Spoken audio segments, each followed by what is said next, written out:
Greetings and welcome to our 10th devlog.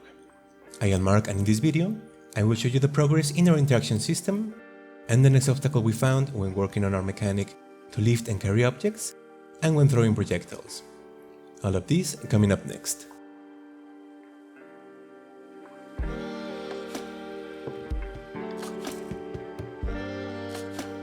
Well, this is going to be a fairly short devlog.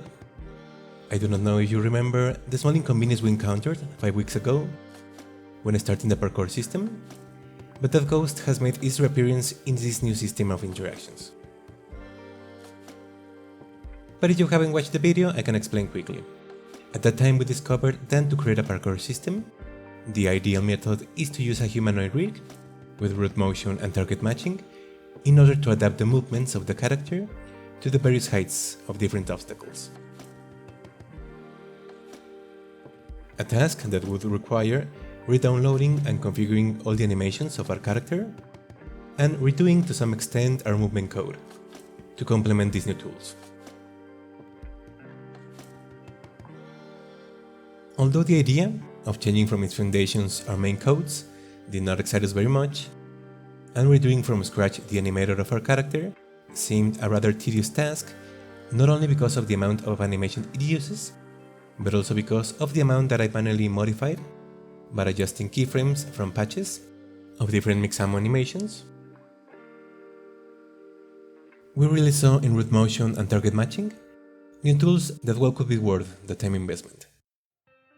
So aware of our limited knowledge of these tools, we began with prudence to make the necessary changes, knowing that this could well bring greater setbacks in the future if we do not manage to adapt it correctly.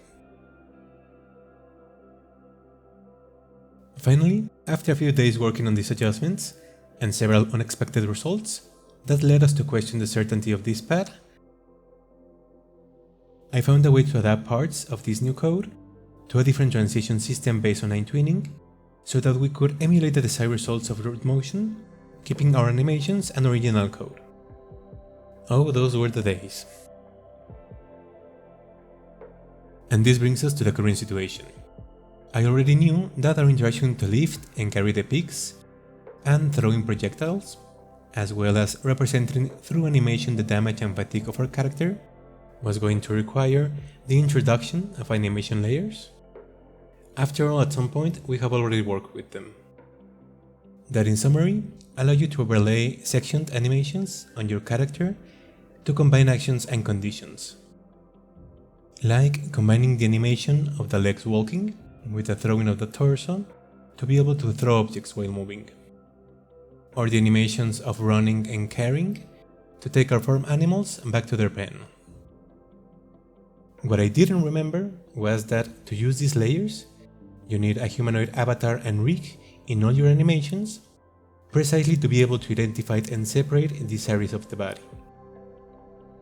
I managed to add the visual feedback with UI and create a new system of interactions before realizing the sad truth.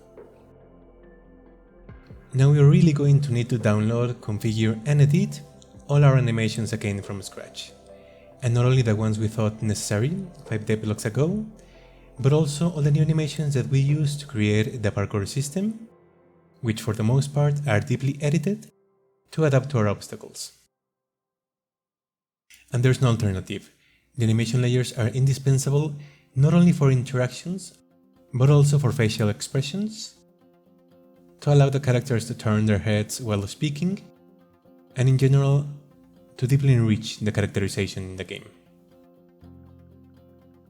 Even though we will not need to use root motion, and therefore we can keep our code without modifications, there are almost 80 animations that we need to reconfigure. I'm not gonna lie, I had to step away from the computer for a couple of days to get some courage.